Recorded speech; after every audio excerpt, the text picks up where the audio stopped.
to talk about the belief that the suspect in the Idaho 4 unalivings chose November 13th because it was Kaylee's last weekend in town before she moved.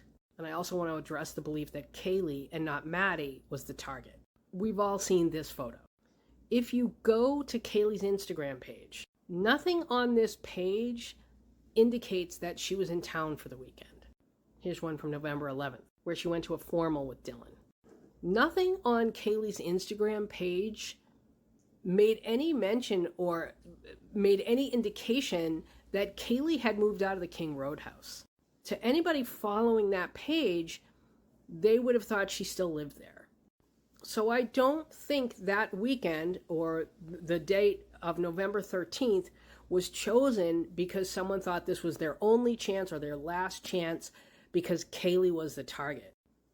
I don't think they would have known that that was her last weekend in town before she moved. But here's some information that we do know. The last home game for the University of Idaho Vandals was November 12th, 2022. We also know that in 2022, Thanksgiving break started November 21st, which would mean that the weekend before that, the 19th and the 20th, most students would have already left to go home. It also means that November 14th to say the 17th or the 18th was probably finals week. So you've got the last home football game and the last weekend before finals. And on top of that, there was a frat party. Now, I couldn't find anything on the University of Idaho Sigma Chi page that indicated there was going to be a party that weekend. Now, I want to leave open the possibility that this is all random, that the night that he chose was totally random.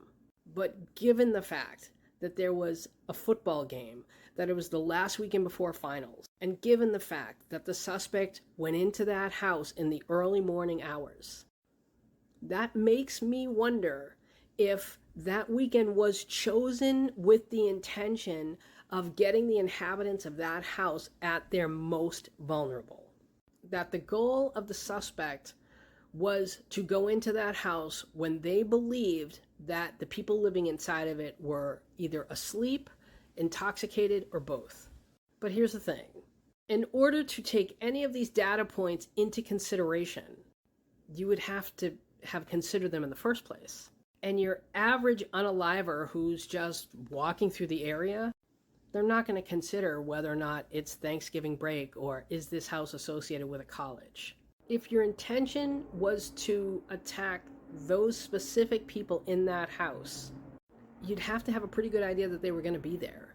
And there's only two types of people who would have known all that information or taken it into consideration. And that's a student or a teacher. And I already know where this is going to go. The fraternities or the sororities. Look, anything's possible. But it's very difficult to maintain that kind of secrecy and that kind of loyalty when it comes to a quadruple unaliving. Someone is going to crack. And 4 people walking together, or 2 or 3, are going to attract a lot more attention than one person. We know from the search warrants that police believe this was a well-researched crime. I don't happen to think that it was a coincidence that that specific weekend was chosen as the weekend to unalive these 4 students. Or, depending on what the motive was, 1 student. But in order to choose that weekend, you would have to know the house's affiliation with the school. You would have to know that the people lived inside were students. You couldn't just be someone who drove around the house. The suspect had to have some kind of familiarity with the people in the house. As always, I want to hear your thoughts in the comments.